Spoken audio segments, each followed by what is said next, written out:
For 20,000 years, humanity had been silent. No message, no signal, no ship. Just silence. Long ago, humans had reached into space. They built ships, touched other worlds, and fought wars among the stars. But then, without warning, they vanished. Not destroyed, not gone. Just quiet. Other species rose in their place. New empires filled the sky.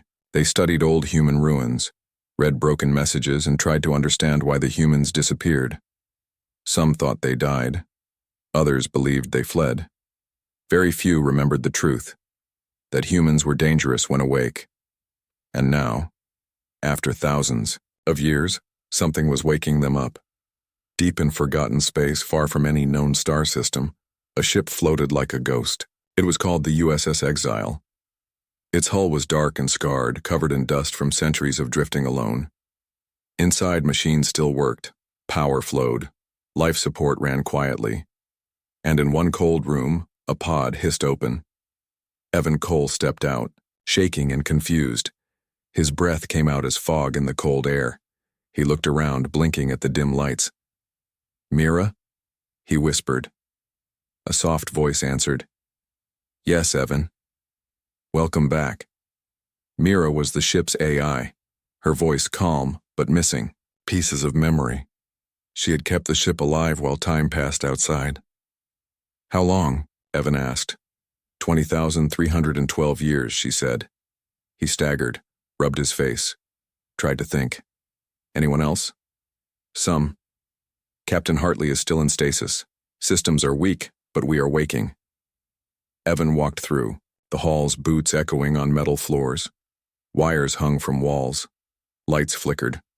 But the heart of the ship beat again. In another room, more pods opened.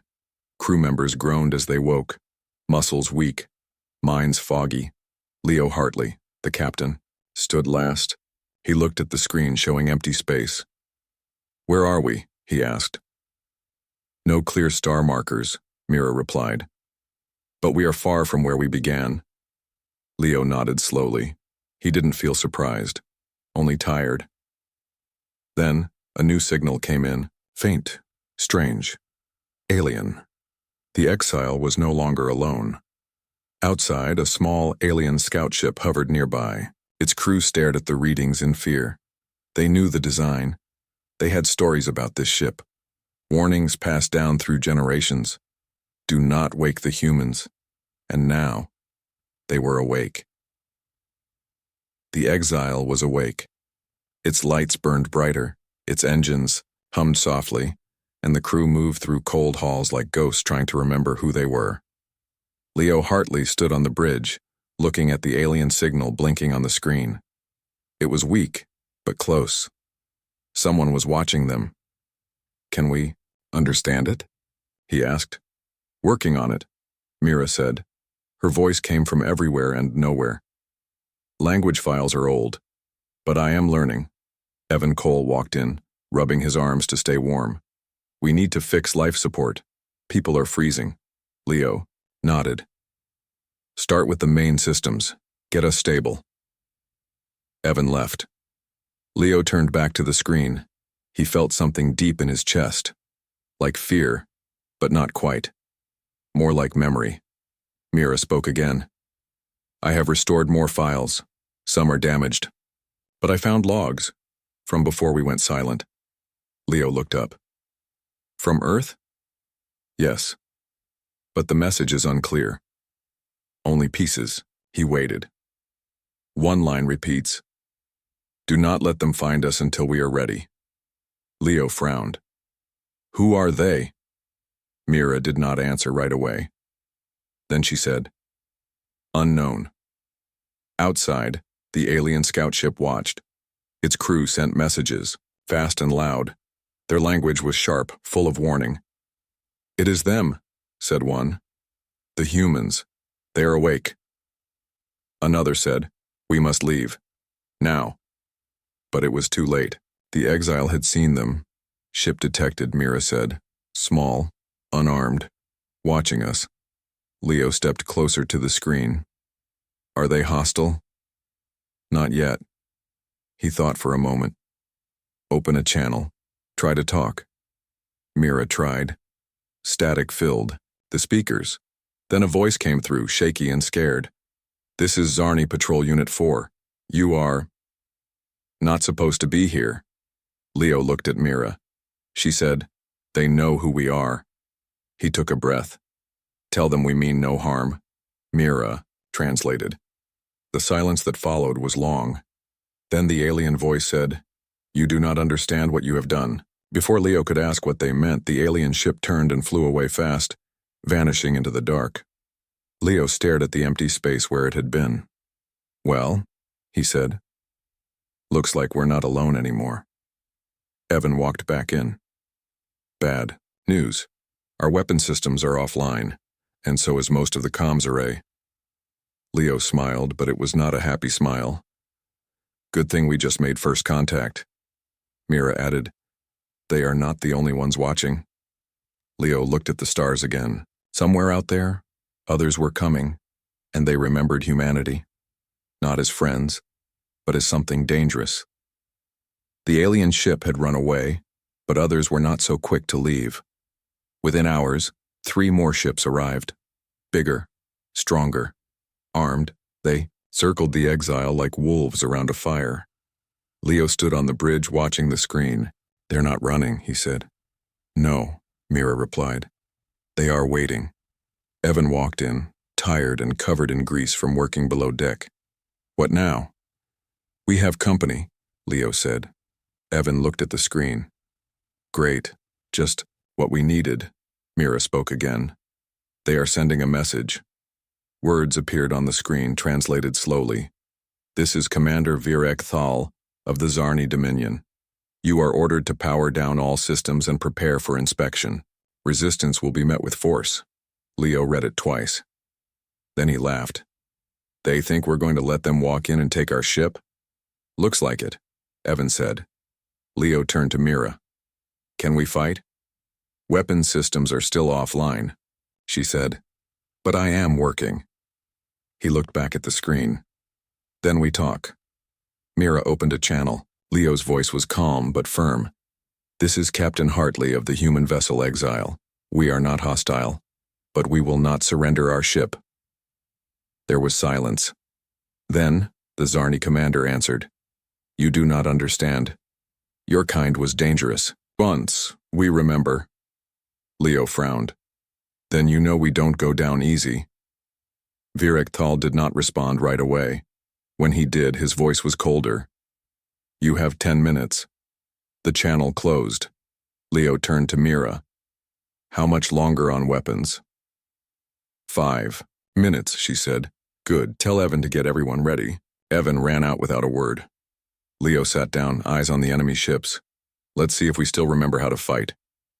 In the halls of the Exile, crew members moved fast. Some were still weak from stasis, but they knew what to do. Tara Vance worked, the comms trying to send a signal beyond the enemy ships. Derek Ruiz checked his gear, face hard.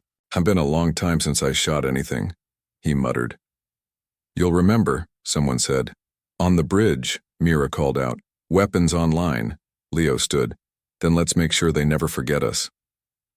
Outside, the Zarni ships moved closer, and the Exile was no longer silent. The Zarni ships moved in, dark shapes against the stars. Leo stood on the bridge, hands tight on the rail. "Mira, are we ready?" "Weapon systems at full," Mira said. "Shields holding." Evan was already below, checking power lines. Tara sat at comms, trying to send a message past the enemy ships. Derek paced near the door, gun slung over. His shoulder, eyes cold. Leo looked at the screen. "They're not leaving." "No," Mira said. "They are preparing to board." He nodded. He had expected this. "Tara, keep trying to send that signal. Tell anyone who's listening we are not attacking first." She gave him a quick nod and went back to work. Then the first shot came. A bright flash lit up the screen as a Zarni beam struck the Exile's shields. The ship shook slightly. "They want us scared," Derek said. "Are you?" Leo asked. "Hell no," Derek said. Mira spoke fast. "Incoming drop pods. They're sending troops." Leo turned to the comms. "Evan, lock down all lower decks. Seal the hatches. Already on it, Evan's voice crackled through. Leo looked at Mira. Can we push them back without killing everyone? Yes, she said. But they may not stop. He sighed. Then show them why we were feared.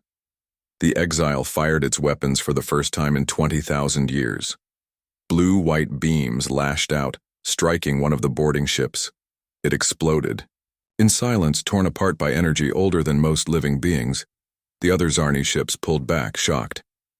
Inside the exile, alarms rang. Boots pounded metal floors as crew ran to their posts. Derek led a small team to intercept the boarders. He kicked open a hatch and saw Zarni soldiers moving through the halls. He raised his rifle and fired. The fight was short and brutal. Humans did not fight like others. They did not wait. They did not talk. They hit hard and fast. Within minutes, the boarders were either dead or retreating. Leo watched from the bridge as the last Zarni ship turned and fled. They're running, Mira said. Good, Leo said. Let them run. Tara looked up. I got part of the message out. Someone might have heard. Leo stared at the stars where the enemy had been. Then the galaxy knows now. Humanity is awake, and we are not weak. The battle was over, but the silence that followed was not peaceful. Leo stood on the bridge looking at the stars where the Zarni ships had vanished. The exile floated in darkness, its weapons cool, its hull scarred but holding. Mira's voice broke, the quiet. Enemy ships have left the area. No signs of return. Leo nodded slowly. His hands were still tight from gripping the rail. He looked at Tara, who sat at the comm station, eyes tired but focused. Did anyone hear our message? He asked. Tara rubbed her face. Maybe, I can't be sure. But someone out there knows what happened here. Leo turned to Mira. Any damage we can't fix? Some systems are strained, Mira said. But we will survive. Evan walked in, his clothes still smudged with oil and dust. We got lucky, he said. Those weapons held up better than I thought. Leo gave a small smile. Luck has nothing to do with it. Humans built this ship to last. They all knew the real question had not been asked yet. Where were they going next? Leo finally spoke. We need answers. About why we were asleep. About Earth. Mira's voice came again. There may be one place that holds those answers. Leo looked up. Where? Earth. A heavy silence filled the room. Evan frowned. You think it's still there? Yes, Mira said, and I believe it has been waiting for us. Leo looked at the others. Tara gave a slow nod. Derek, leaning against the wall, just shrugged. Been a long time since I saw home, Evan said quietly. Leo stepped forward. Set course for Earth. The exile turned in space, its nose pointing toward the old solar system. As they jumped into faster-than-light travel, Leo stood alone for a moment, staring at the dark. He thought of the stories they used to tell before. The silence. How Earth had been sealed away, hidden from the galaxy. How humans had chosen to sleep rather than risk something worse. Now they were awake, and Earth was waiting. What they would find when they got there, no one could say. But if Earth had been silent for 20,000 years, it was not because it was dead, it was because it had been watching. And now, humanity was coming home. The exile dropped out of faster-than-light travel, its engines groaning like an old beast waking from sleep. Before it, floating in the dark, was Earth, but it did not look as they remembered. The planet was covered in ice. Thick layers stretched across oceans and cities alike. The sky was heavy with gray clouds that never moved. Great machines floated in orbit, silent but still active, circling the frozen world like forgotten gods. Leo stood on the bridge, eyes locked on the view. Is it alive? He asked. Mira's voice was calm. Life signs are low, but some readings suggest movement below the surface. Evan leaned forward. You mean people? Possibly, Mira said. but not all of them may be as we were. Leo looked at Tara. Can we get through the ice? She nodded. If we find the right place, yes. There should be old entry points. Derek checked his gear. I'm going down with the first team.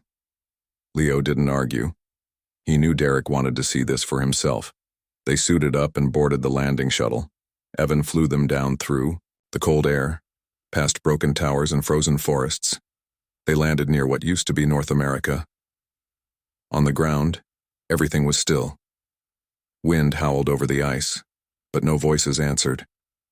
Leo led the team forward, boots crunching on frozen ground. Mira guided them through comms, pointing toward a deep signal buried under the ice. This way, she said. Hours of digging and cutting through layers of frost led them to something metal. A hatch. Old, but intact. Tara ran her hand over the symbol, engraved on it, a circle split by a line, Earth's old planetary mark. Evan tried the controls. Nothing worked at first. Then slowly power surged. Lights blinked, and the door opened. Inside the air was warm. Dry. Clean. They stepped into a long tunnel lined with old tech and faded signs. Welcome home, Mira whispered through their earpieces. They walked deeper until they reached a large room filled with cryopods. Row after row, thousands of humans. Still asleep, Leo looked around, heart pounding. They didn't die. No, Mira said. They waited. Evan touched a pod. For what? Mira's voice was quiet. For you. Leo turned to the others. We have to wake them. But even as he said it, he wondered if the galaxy was ready for what would come next, because humanity had been silent for 20,000 years. Now the silence was ending, and the world was about to remember why humans were feared. The exile stayed in orbit while teams worked non-stop below. Humans were waking up, slowly at first, then faster as the systems rebooted. Medics, old ones who had trained long ago, checked each pod. They found some lost to time, but most were alive. Strong. Ready. Leo stood in the command room beneath the ice, watching as one of the old council members opened her eyes for the first time in 20,000 years. Her name was Dr. Elaine Parker. Once she had helped decide humanity's fate. Now she looked at Leo like he was a ghost. You're real, she whispered. He nodded. So are you. She sat up slowly, blinking against the light. Behind her, thousands more were waking. Evan ran tests on the power grid. It still worked. Terraforming satellites above kept the planet cold, but they could be controlled again. Tara sent messages across space telling what had happened. Some alien species responded with fear, others with curiosity. Humanity was back, and the galaxy remembered why that meant something. Leo met with the newly awakened leaders. They talked for hours about what to do next. Some wanted peace. Some wanted revenge. Others only wanted to rebuild. But one thing was clear. Humans were not going back into silence. Mira remained aboard the Exile, watching everything unfold. She had changed during the journey. No longer just a voice, she had become something more. She understood now that survival was not just about strength, it was about choice. Derek led the new defense teams, training those who had slept through the stars. Earth was thawing. Cities were waking. Power returned to places long thought dead. Then a new signal came in, not from nearby, not from the Zarni or any known race. This signal came from far beyond the galactic rim. Someone, or something, was watching. Leo looked at the screen and smiled, not with fear but with purpose. Looks like we've got more work to do. Outside, the Exile floated in orbit, its engines humming, a symbol of what had been and what was coming next. For 20,000 years, humanity had been silent. Now the stars would learn what happened when the dangerous ones return.